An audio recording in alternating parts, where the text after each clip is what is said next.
ମେଘମାଳରେ ଶୀଘ୍ର ଆସୁଥିବା ଆମ୍ଭମାନଙ୍କ ପ୍ରଭୁ ଯୀଶୁଖ୍ରୀଷ୍ଟଙ୍କ ଅତି ପବିତ୍ର ଓ ବହୁମୂଲ୍ୟ ନାମରେ ଆପଣ ସମସ୍ତଙ୍କୁ ଆଉ ଗୋଟିଏ ନୂତନ ପ୍ରସଙ୍ଗରେ ପୁନର୍ବାର ମୁଁ ସ୍ୱାଗତ କରେ। ସ୍ୱର୍ଗର ପରମେଶ୍ୱର ଆମ୍ଭମାନଙ୍କୁ ପ୍ରେମ କରୁଥିବାରୁ ଆଉ ଏକ ସୁନ୍ଦର ଅବକାଶ ଆମ ଜୀବନରେ ସେ ଯୋଗ କରିଛନ୍ତି, ସେଥିପାଇଁ ତାହାଙ୍କ ନାମର ଗୌରବ ହେଉ। ସବୁଦିନ ଭଳି ଆଜି ମଧ୍ୟ ପ୍ରଭୁଙ୍କ ବାକ୍ୟରୁ ମୁଁ ଆଉ ଗୋଟିଏ ନୂତନ ପ୍ରସଙ୍ଗ ଆପଣମାନଙ୍କ ମଧ୍ୟରେ ଅଳ୍ପ ସମୟ ରଖିବା ପାଇଁ ଚାହେଁ। ଆଜି ଯେଉଁ ପ୍ରସଙ୍ଗଟି ଆପଣମାନଙ୍କ ମଧ୍ୟରେ ମୁଁ ରଖିବା ପାଇଁ ଚାହେଁ, ସେହି ପ୍ରସଙ୍ଗଟି ଏହିପରି ଅଟେ। ପାଳକ ପ୍ରଚାରକମାନଙ୍କ ପୁଅ ଝିଅ କିପରି ରହିବା ଉଚିତ। ଆଜିର ପ୍ରସଙ୍ଗ ହେଲା ପାଳକ ପ୍ରଚାରକମାନଙ୍କ ପୁଅ ଝିଅ, ଅର୍ଥାତ୍ ପ୍ରଭୁଙ୍କ ଦାସ ଦାସୀମାନଙ୍କ ପୁତ୍ର ସନ୍ତାନମାନେ ପୁଅ ଝିଅମାନେ କିପରି ରହିବା ଉଚିତ। ବାସ୍ତବରେ ଏହି ପ୍ରସଙ୍ଗରେ ପ୍ରଭୁଙ୍କର ବାକ୍ୟ ଆମ୍ଭମାନଙ୍କୁ କ'ଣ କହେ, ଅଳ୍ପ ସମୟ ଆମେ ବାକ୍ୟରୁ ଧ୍ୟାନ କରିବା ପାଇଁ ଯିବା। ପ୍ରିୟ ପ୍ରଭୁଙ୍କ ଦାସ ଦାସୀମାନେ, ଆମେ ମଣ୍ଡଳୀର ପାଳକ ହୋଇଥିବା ସତ୍ତ୍ୱେ, ଆମେ ମଣ୍ଡଳୀର ଶିକ୍ଷକ ପ୍ରଚାରକ ହୋଇଥିବା ସତ୍ତ୍ୱେ, ଆମେ ଅନେକ ସମୟରେ ମଣ୍ଡଳୀର ଅନେକ ମା ବାପାଙ୍କୁ ଆମେ ଶିକ୍ଷା ଦେଇଛୁ, ଅନେକ ପୁଅ ଝିଅମାନଙ୍କୁ ଆମେ ପରାମର୍ଶ ଦେଇଛୁ, ସେମାନଙ୍କୁ ସଂଶୋଧନ କରିଛୁ, ଅବାଟରୁ ଆମେ ଫେରାଇ ଆଣିଛୁ। ଏହା ପ୍ରଭୁଙ୍କ ଦୃଷ୍ଟିରେ ଗୌରବର ବିଷୟ ଅଟେ ଏବଂ ଏହା ପରମେଶ୍ୱର ଆମମାନଙ୍କୁ ଦାୟିତ୍ୱ ଦେଇଛନ୍ତି। ମଣ୍ଡଳୀର ପାଳକ ଭାବରେ ମଣ୍ଡଳୀର ଅନେକ ମା ବାପାଙ୍କୁ, ପରିବାରକୁ ଶିକ୍ଷା ଦେବା, ପ୍ରଭୁରେ ବଢ଼ାଇବା, ଏହା ଆମମାନଙ୍କର ଦାୟିତ୍ୱ ଅଟେ। କିନ୍ତୁ ଅନେକ ସମୟରେ ଆମେ ନିଜ ପରିବାର ପ୍ରତି ଆମେ ଧ୍ୟାନ ଦେଇନଥାଉ। ନିଜ ପାରିବାରିକ ଜୀବନ, ଆତ୍ମିକ ଜୀବନ, ଅନ୍ୟାନ୍ୟ କ୍ଷେତ୍ରରେ ଆମେ ଆମର ଦାୟିତ୍ୱକୁ ଆମେ ଅବହେଳା କରିଥାଉ। ଆଜି ଆମେ ବାକ୍ୟରୁ କଥାବାର୍ତ୍ତା ହେବା ଯେ ଆମ ପରିବାର ବିଷୟରେ, ଆମର ପୁଅ ଝିଅମାନଙ୍କ ବିଷୟରେ, ଜଣେ ପାଳକ ପ୍ରଚାରକ ପରିବାର ବିଷୟରେ, ପୁଅ ଝିଅମାନଙ୍କ ବିଷୟରେ ବାଇବଲ ଆମ୍ଭମାନଙ୍କୁ କ'ଣ କହେ। ପ୍ରିୟ ପ୍ରଭୁଙ୍କ ଦାସ ଦାସୀମାନେ, ବାକ୍ୟରୁ କିଛି କଥା କହି ମୁଁ ନିଜକୁ ଉତ୍ସାହିତ କରିବା ସହିତ ଆପଣମାନଙ୍କୁ ମୁଁ ଉତ୍ସାହିତ କରିବା ପାଇଁ ଚାହେଁ ଯେ ବାସ୍ତବରେ ପରମେଶ୍ୱରଙ୍କ ବାକ୍ୟ ଆମ ପରିବାର ବିଷୟରେ କ'ଣ କହେ। ଆସନ୍ତୁ ଗୋଟେ ପଦ ପଢ଼ି ଆମେ ଆଗକୁ ବଢ଼ିବା। ମୋ ସହିତ ଆପଣମାନେ ବିଚାରକର୍ତ୍ତା ପୁସ୍ତକକୁ ଆସିବେ। ବିଚାରକର୍ତ୍ତା 13 ଅଧ୍ୟାୟ 8 ପଦରେ ଏ ପ୍ରକାର ଲେଖାଯାଏ, ତହିଁରେ ମାନହ ସଦାପ୍ରଭୁଙ୍କୁ ବିନତି କରି କହିଲା, ହେ ପ୍ରଭୁ, ବିନୟ କରୁଅଛି, ପରମେଶ୍ୱରଙ୍କର ଯେଉଁ ଲୋକଙ୍କୁ ଆପଣ ପଠାଇଥିଲେ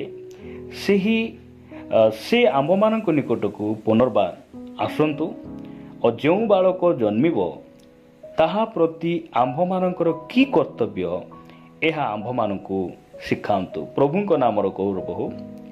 ସାମସନର ପିତା ଯେ କି ମାନହ, ଯେଉଁ ସମୟରେ ମାନହଙ୍କର ସ୍ତ୍ରୀ ସେ ପ୍ରଭୁଙ୍କର ସେହି ଦୂତଙ୍କୁ ସାକ୍ଷାତ କରୁଛନ୍ତି, ସେହି ଦୂତଙ୍କ ମୁଖରୁ ସେ ଦର୍ଶନ ପାଇ ଯେଉଁ ବାଣୀକୁ ସେ ଶୁଣୁଛନ୍ତି ଯେ ସେ ତାଙ୍କର ବନ୍ଧ୍ୟା ଅବସ୍ଥା ପରିବର୍ତ୍ତନ ହେବ, ସେ ଗୋଟେ ପୁତ୍ରକୁ କଳ କରିବେ, ଏହି କଥା ଯେଉଁ ସମୟରେ ସେ ଶୁଣି ଆପଣ ସ୍ୱାମୀକୁ ଆସି କହୁଛନ୍ତି, ସେହି ସମୟରେ ତାଙ୍କର ସ୍ୱାମୀ ଅର୍ଥାତ୍ ସାମସନର ପିତା ଯେ କି ମାନହ, ସେ କ'ଣ କରୁଅଛନ୍ତି, ପ୍ରଭୁଙ୍କ ନିକଟରେ ସେ ପ୍ରାର୍ଥନା କରୁଅଛନ୍ତି। ବିନତି କରି ସେ କହୁଅଛନ୍ତି, ପ୍ରଭୁ, ତୁମ୍ଭେ ଆମକୁ ଯେଉଁ ପୁତ୍ର ଦେବ, ସେଇ ପୁତ୍ର ପ୍ରତି ଆମର ଦାୟିତ୍ୱ କ'ଣ ହେବ, ସେଇ ଦାୟିତ୍ୱକୁ ତୁମେ ଜଣାଅ। ସେଇ ଦାୟିତ୍ୱକୁ ଜାଣିବା ପାଇଁ ତୁମ ଲୋକଙ୍କୁ ଅର୍ଥାତ୍ ତୁମ ଦୂତଙ୍କୁ ପୁନର୍ବାର ପଠାଅ ପ୍ରଭୁ। ଆଉ ଦାୟିତ୍ୱ ଆମର କ'ଣ ହେବ, ସେଇ ଦାୟିତ୍ୱକୁ ଆମେ ଜାଣିବା ପାଇଁ ଚାହୁଁଛୁ। ସେଇ ଦାୟିତ୍ୱ ନ ଜାଣିଲେ ଆମର ପୁତ୍ରକୁ ଆମେ ଯତ୍ନ ନେଇପାରିବୁ ନାହିଁ। ଏହା ମାନହଙ୍କର ମନୋବାଞ୍ଛା ଅଟେ, ଏହା ତାଙ୍କର ଇଚ୍ଛା ଅଟେ। ପ୍ରିୟ ପ୍ରଭୁଙ୍କ ଦାସ ଦାସୀମାନେ, ଆମେ କେବେ ପ୍ରଭୁଙ୍କୁ ପଚାରିଛୁ କି, ପ୍ରଭୁ, ତୁମେ ମୋତେ ଯେଉଁ ଝିଅ ଦେଇଛ, ଯେଉଁ ପୁଅ ଦେଇଛ, ସେଇ ପୁଅ ଝିଅ ପ୍ରତି ମୋର ଦାୟିତ୍ୱ କ'ଣ? ଏହା ଆମେ କେବେ ପଚାରିଛୁ? ଯଦି ପଚାରି ନାହୁଁ, ଆଜି ଆମେ ପ୍ରଭୁଙ୍କୁ ପଚାରିବା, ପ୍ରଭୁଙ୍କର ଇଚ୍ଛାକୁ ଲୋଡ଼ିବା। ପ୍ରଭୁ, ମୋର ପୁଅ ଝିଅ ପ୍ରତି ମୋର ଦାୟିତ୍ୱ କ'ଣ ରହିବ? ତୁମେ ମୋତେ କଥା ହୁଅ, ତୁମ ବାକ୍ୟ ଦ୍ୱାରା, ତୁମ ଦାସମାନଙ୍କ ଦ୍ୱାରା, ତୁମ ପବିତ୍ର ଆତ୍ମାଙ୍କ ଦ୍ୱାରା ତୁମେ ମୋତେ ସ୍ୱପ୍ନ ମାଧ୍ୟମରେ କୁହ ପ୍ରଭୁ, ମୋର ପରିବାରର ଦାୟିତ୍ୱ, ମୁଁ କେଉଁ ସ୍ଥାନରେ ମୋର ଦାୟିତ୍ୱକୁ ମୁଁ ହରାଇଛି, କେଉଁ ସ୍ଥାନରେ ମୁଁ ଫେଲ୍ ମାରିଛି ପ୍ରଭୁ ତୁମେ ଅନୁଗ୍ରହ କର। ପରମେଶ୍ୱର ଆମମାନଙ୍କୁ ଜଣାଇବେ। ପ୍ରିୟ ପ୍ରଭୁଙ୍କ ଦାସ ଦାସୀମାନେ, ମୁଁ ଆପଣମାନଙ୍କ ନିକଟରେ ପରବର୍ତ୍ତୀ ବାକ୍ୟ ରଖିବା ପାଇଁ ଚାହେଁ, ଯାହା ଆମେ ଦେଖିପାରିବା ଜିସାୟ ଭବିଷ୍ୟତ ବକ୍ତାଙ୍କ ପୁସ୍ତକ 8 ଅଧ୍ୟାୟ।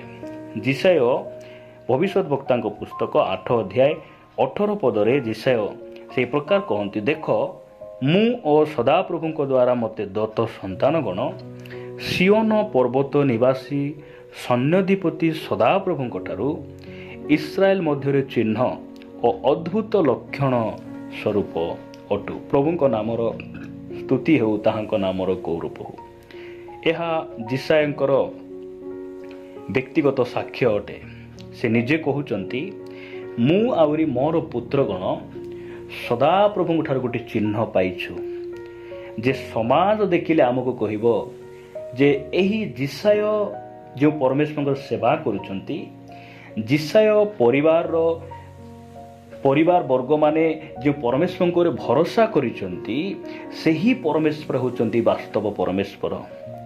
ଜିସାୟ ନାମର ଅର୍ଥ ହେଲା, ପ୍ରିୟ ପ୍ରଭୁଙ୍କ ଦାସ ଦାସୀମାନେ, ଜିସାୟ ନାମର ଅର୍ଥ ହେଲା ସଦାପ୍ରଭୁ ପରିତ୍ରାଣ ଅଟନ୍ତି। ଜିସାୟ ନିଜେ କହୁଛନ୍ତି, ସେ ହେଉଛନ୍ତି ପରମେଶ୍ୱରଙ୍କର ବାର୍ତ୍ତାକୁ ଅନ୍ୟମାନଙ୍କ ନିକଟରେ ପହଞ୍ଚାଇବା ବ୍ୟକ୍ତି। ସେ ହେଉଛନ୍ତି ପାପୀମାନଙ୍କୁ, ଇସ୍ରାଏଲ ଲୋକମାନଙ୍କୁ ସେ ସଂଶୋଧନ କରିବା ବ୍ୟକ୍ତି, ଭବିଷ୍ୟତର କଥା କହିବା ବ୍ୟକ୍ତି। ସେ ନିଜେ କହୁଛନ୍ତି, ଆମେ ସମାଜରେ, ଆମେ ଆମର ପଡ଼ୋଶୀରେ, ଆମ ଦେଶରେ, ଆମ ଗାଁରେ, ଆମ ରାଜ୍ୟରେ ଆମେ ସଦାପ୍ରଭୁଙ୍କ ଠାରୁ ଗୋଟିଏ ଚିହ୍ନ ସ୍ୱରୂପ ଅଟୁ, ଯେ ଲୋକ ଆମକୁ ଦେଖିଲେ କହିବେ ଯେ ଏହି ବ୍ୟକ୍ତି ଯେଉଁ ପରମେଶ୍ୱରଙ୍କ ସେବା କରୁଛନ୍ତି, ସେହି ପରମେଶ୍ୱରଙ୍କ ଛଡ଼ା ପରିତ୍ରାଣ ଏ ପୃଥିବୀରେ କେଉଁଠି ମଧ୍ୟ ନାହିଁ। ଏହା ଅନ୍ୟମାନେ ଜାଣିବେ। ମୁଁ ଆପଣମାନଙ୍କୁ କହିବା ପାଇଁ ଚାହେଁ, ଏହି ବାକ୍ୟ ଦ୍ୱାରା ପରମେଶ୍ୱର ଆମମାନଙ୍କୁ ପରାମର୍ଶ ଦେବା ପାଇଁ ଚାହାନ୍ତି, କହିବା ପାଇଁ ଚାହାନ୍ତି ଯେ ଆମର ପୁଅ ଝିଅମାନେ ଆମର ମଣ୍ଡଳୀରେ, ଆମ ପରିବାରରେ, ପ୍ରଥମରେ ଆମ ଲୋକମାନଙ୍କ ନିକଟରେ ସେ ଆଦର୍ଶ ହେବାର ଆବଶ୍ୟକ ରହିଛି। ଆଦର୍ଶ ହେବାର ଆବଶ୍ୟକ ରହିଛି। ଚିହ୍ନ ସ୍ୱରୂପ, ଅର୍ଥାତ୍ ଆମର ପୁଅ ଝିଅମାନଙ୍କୁ ଅନ୍ୟମାନେ ଦେଖିଲେ କହିବାର ଅଛି ଯେ ଏହି ଯେଉଁ ଝିଅ, ଏହି ଯେଉଁ ପୁଅ ଯେଉଁ ପରମେଶ୍ୱରଙ୍କର ସେବା କରୁଅଛି, ଅର୍ଥାତ୍ ଯେଉଁ ଯୀଶୁଙ୍କ ପଛରେ ଚାଲୁଅଛି, ସେହି ଯୀଶୁଙ୍କ ଛଡ଼ା ଆଉ ଦ୍ୱିତୀୟ ପରମେଶ୍ୱର କେହି ନାହିଁ। ଯୀଶୁଙ୍କ ପରି ଭଲ ପରମେଶ୍ୱର, ଯୀଶୁଙ୍କ ପରି ନମ୍ର ପରମେଶ୍ୱର, ଯୀଶୁଙ୍କ ପରି ଉତ୍ତମ ପରମେଶ୍ୱର ପୃଥିବୀରେ ଆଉ କେଉଁଠି ନାହିଁ। ଏହା ଅନ୍ୟମାନେ ଜାଣିବା ଆବଶ୍ୟକ ରହିଛି। ଯଦି ଆପଣମାନେ ପ୍ରଥମ ସାମୁଏଲ ପୁସ୍ତକକୁ ଆସିବେ, ସାମୁଏଲ ଭବିଷ୍ୟତ ବକ୍ତାଙ୍କ ପୁସ୍ତକ ଆପଣମାନେ 2 ଅଧ୍ୟାୟକୁ ଆସିବେ। 2 ଅଧ୍ୟାୟ 12 ପଦରୁ ମୁଁ ପଢ଼ୁଛି। ଆପଣମାନେ ଗୋଟେ ଯାଜକର ପରିବାରକୁ ଦେଖିବେ। ଗୋଟେ ଯାଜକର ପୁଅ ଝିଅମାନଙ୍କ ବିଷୟରେ ସ୍ଥାନ ଲେଖାଯାଏ, ଯାହାଙ୍କର ନାମ ଏଲି। ଏଲି ଯାଜକଙ୍କ ପରିବାର ବିଷୟରେ ଲେଖାଯାଏ। 12 ପଦରୁ ମୁଁ ଆଗକୁ ପଢ଼ୁଛି। ଲେଖାଯାଏ, ଏଲିଙ୍କର ପୁତ୍ରମାନେ ପାପାଧମ ସନ୍ତାନ ଥିଲେ, ସେମାନେ ସଦାପ୍ରଭୁଙ୍କୁ ଜାଣିଲେ ନାହିଁ। କେତେ ଦୁଃଖର ବିଷୟ ପ୍ରିୟ ଭାଇ ଭଉଣୀମାନେ, କେତେ ଦୁଃଖର ବିଷୟ ପ୍ରିୟ ପ୍ରଭୁଙ୍କ ଦାସ ଦାସୀମାନେ। ମୁଁ ଆପଣମାନଙ୍କୁ କହିବା ପାଇଁ ଚାହେଁ ଯେ ଏଲି ହେଉଛନ୍ତି ଯାଜକ। ଯାଜକ ବୋଲି କହିଲେ ନୂତନ ନିୟମରେ ପାଳକକୁ ବୁଝାଏ, ମଣ୍ଡଳୀର ନେତାକୁ ବୁଝାଏ, ମଣ୍ଡଳୀର ଅଭିଷିକ୍ତ ପ୍ରଭୁଙ୍କ ଦାସମାନଙ୍କୁ ବୁଝାଏ।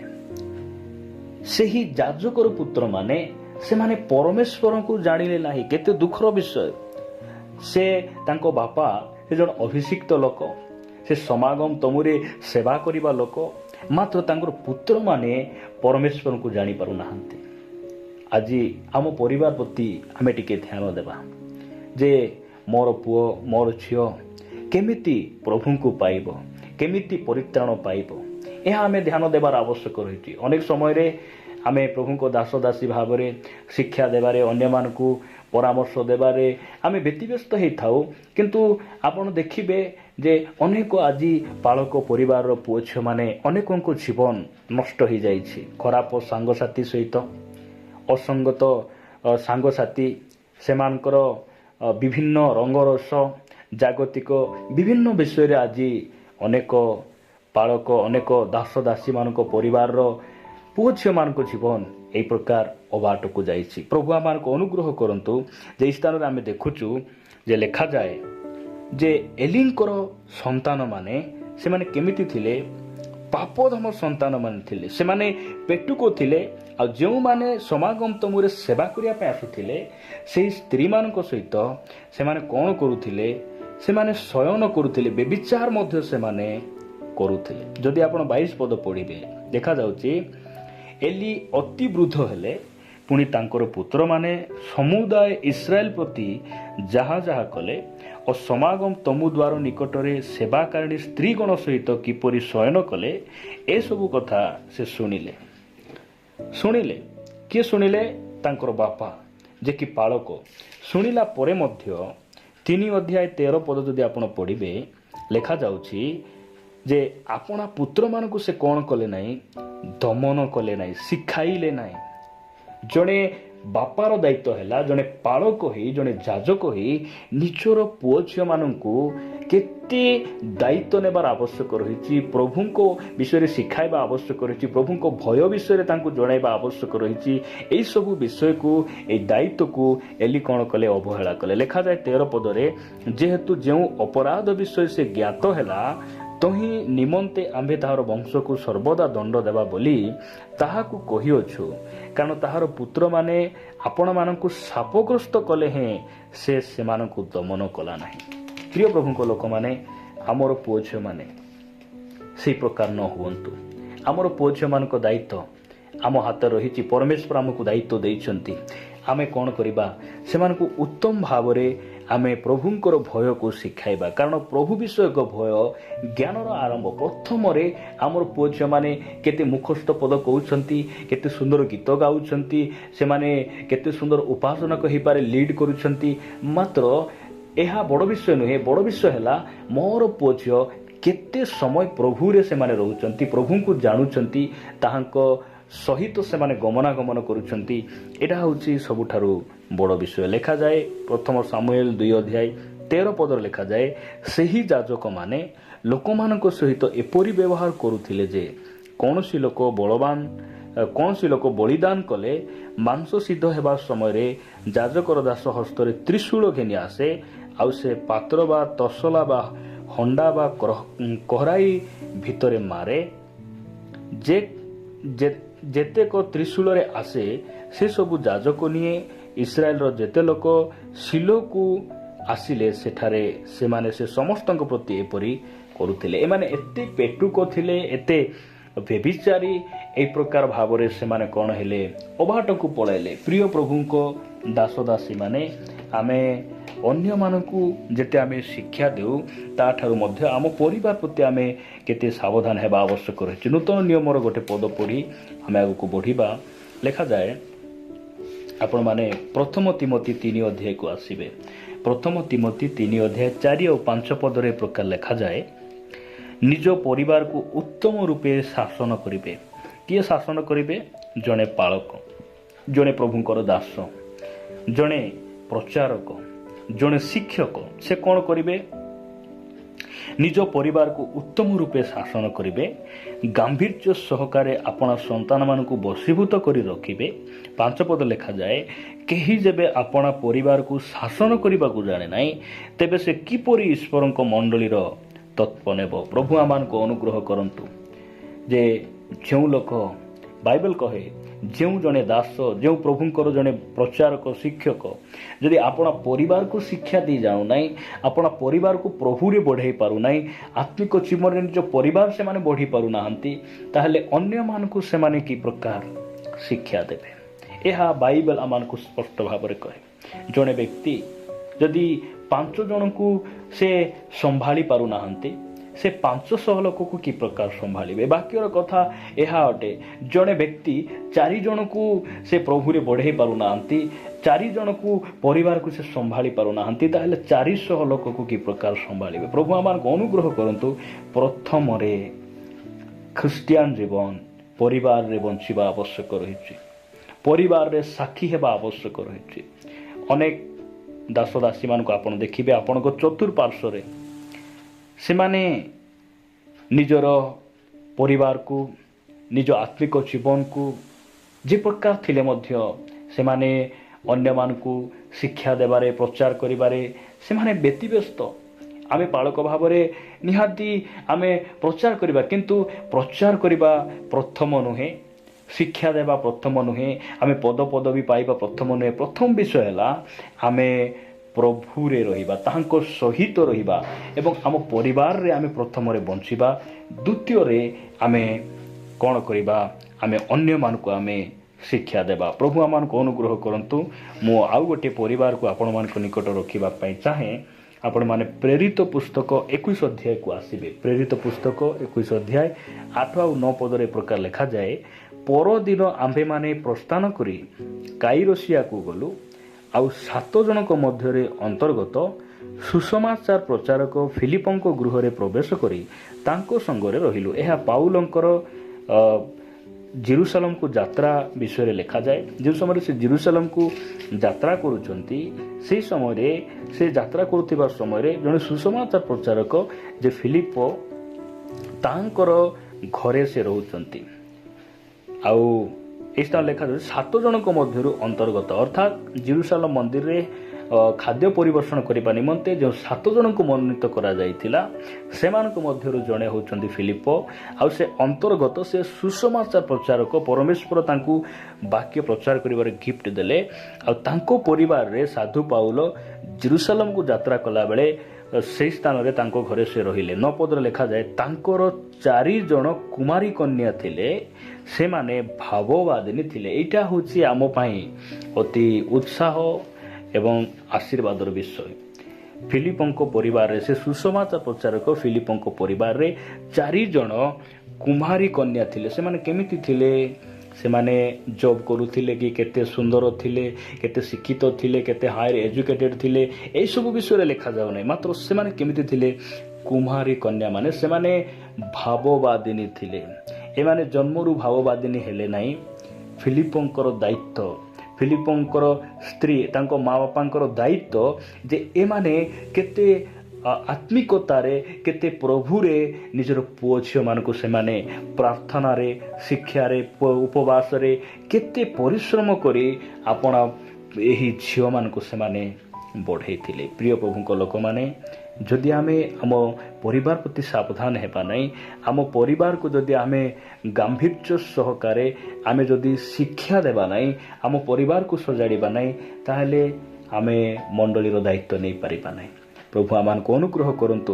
ଆମର ପୁଅ ଝିଅମାନେ ସମାଜରେ ଗୋଟିଏ ଚିହ୍ନ ସ୍ୱରୂପ ହୁଅନ୍ତୁ, ଯେ ଯୀଶୁଖ୍ରୀଷ୍ଟଙ୍କର ସ୍ୱଭାବ, ତାହାଙ୍କର ମୂର୍ତ୍ତି, ତାହାଙ୍କର ମୂର୍ତ୍ତିମାନ, ତାଙ୍କର ସବୁ ଗୁଣ ସ୍ୱଭାବ ଆମ ପୁଅ ଝିଅମାନଙ୍କ ମଧ୍ୟରେ ଆସୁ, ଯଦ୍ୱାରା ଅନ୍ୟମାନେ ଆମ ପୁଅ ଝିଅମାନେ ଯେତେବେଳେ ଦେଖିବେ, ସେହି ସମୟରେ ଯୀଶୁଖ୍ରୀଷ୍ଟଙ୍କର ସମସ୍ତ ସ୍ୱଭାବ ଆଉ ଗୁଣକୁ ଅନ୍ୟମାନେ ଦେଖନ୍ତୁ। ପ୍ରଭୁ ଏହି ବାକ୍ୟ ଦେଇ ଆମ ସମସ୍ତଙ୍କୁ ଆଶୀର୍ବାଦ କରନ୍ତୁ।